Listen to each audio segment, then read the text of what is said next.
বরগুনায় ছাত্রদলের ৪৬তম প্রতিষ্ঠাবার্ষিকী পালিত। দিবসটি উপলক্ষে বেগম জিয়া ও শহীদ জিয়াউর রহমানের সাজে সজ্জিত হয় ছাত্রদল। বিএনপির আন্দোলন ও সংগ্রামের ভ্যানগার্ড হিসেবে পরিচিত জাতীয়তাবাদী ছাত্রদল এই সংগঠনটি।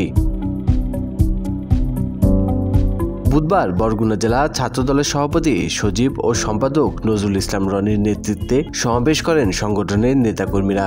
বিভিন্ন আয়োজনের মধ্য দিয়ে অনুষ্ঠিত হয় বরগুনা জেলা ছাত্রদলের ৪৬তম প্রতিষ্ঠাবার্ষিকী। ১৯৭৯ সালের ১ জানুয়ারি বিএনপির প্রতিষ্ঠাতা জিয়াউর রহমান শিক্ষা, ঐক্য ও প্রগতি এই ৩ মূলনীতিকে ধারণ করে ছাত্রদল গঠন করেন। ৮০ দশকে দেশের বিভিন্ন শিক্ষা প্রতিষ্ঠানগুলোর ছাত্র সংসদের ছাত্রদলের উল্লেখযোগ্য অবস্থান ছিল। ৯০-এ স্বৈরাচার বিরোধী আন্দোলন কিংবা এর পরবর্তী সময়ে বিভিন্ন আন্দোলন সংগ্রামেও সামনে সারিতে দেখা গেছে তাদের। ২০২৪-এর গণঅভ্যুত্থানেও ছাত্রদলের ভূমিকা ছিল সক্রিয়। বাংলাদেশ ছাত্রদল ৪৬তম প্রতিষ্ঠা বার্ষিকী উপলক্ষে বেগম জিয়ার সাজে আমি এই র্যালিতে আসছি। আমি শহীদ প্রেসিডেন্ট জিয়াউর রহমান সাজে এসেছি।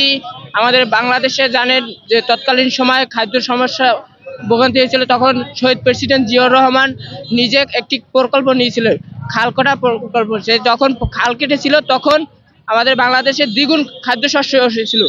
সেই বার্তাটাই আমি দিতে চেয়েছি যে শহীদ প্রেসিডেন্ট জিয়াউর রহমানের যে প্রকল্প, যে খাদ্যশস্য দ্বিগুণ করার যে প্রকল্প, সেটি বাস্তবায়ন হয়েছিল বা আমাদের বাংলাদেশ বিশ্বের দরবারে মাথা উঁচু করে দাঁড়িয়েছিল যে খাদ্য সংকট না ভুগে। স্বাধীনতা বাংলা নিউজ ডেস্ক।